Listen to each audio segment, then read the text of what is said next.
Vi skal lige en tur på nettet for at se, hvad der er muligheder for at investere i et lydkort. Og først skal man lige gøre sig klart, hvad ens behov er. Hvor mange indgange skal man bruge? Hvor mange udgange skal man bruge? Hvor mange penge har man?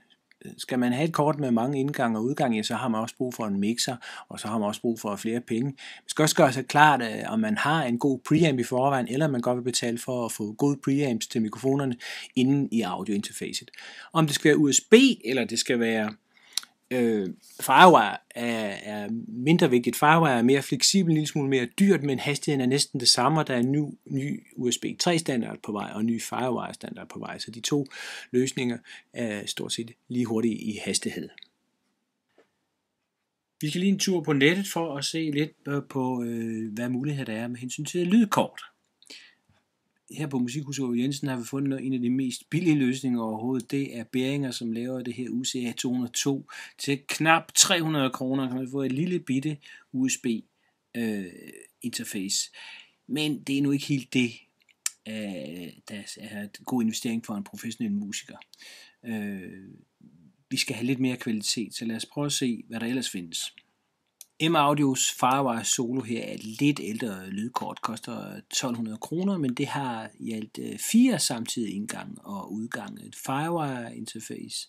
Et fornuftigt bud for det lille hjemmestudie, guitaristen og sangskriverne, som har brug for et lydkort af rimelig god kvalitet. Skal man bruge endnu flere indgange og udgange, som man kan optage et helt band, for eksempel, og optage mange musikere i gang, så skal man et skridt højere op. Her har jeg lavet Eddie Roll FA101. Det koster 3.900. Det har 10 indgange og 10 udgange, og mulighed for monitor osv. Det er også et Firewire interface. Mange vælger at købe det her RME Fireface. Det koster 7.000 kroner for et audio interface, der har 8 analog inputs og 8 outputs.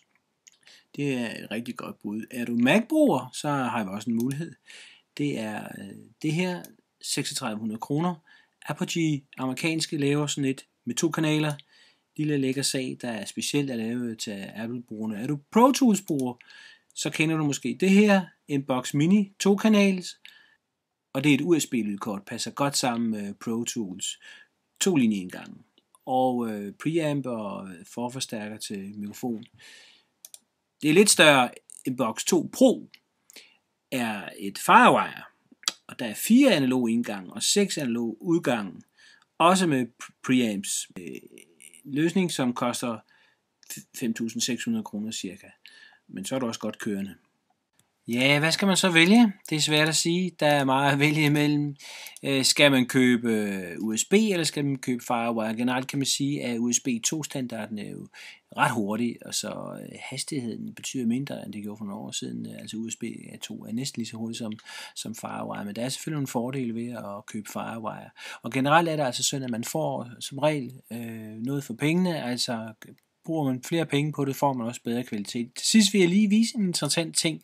En dansk ting, som er lavet specielt til det lille hjemmestudie singer-songwriteren. Danske TC Electronic laver den her Desktop Connect 6 til 2.000 kroner, og den indeholder en hel del af interessante ting, blandt andet mulighed for monitor, og der er software med rumklang, og den indeholder simpelthen alt det lidt ekstra, der gør livet med en computer og indspilning noget nemmere.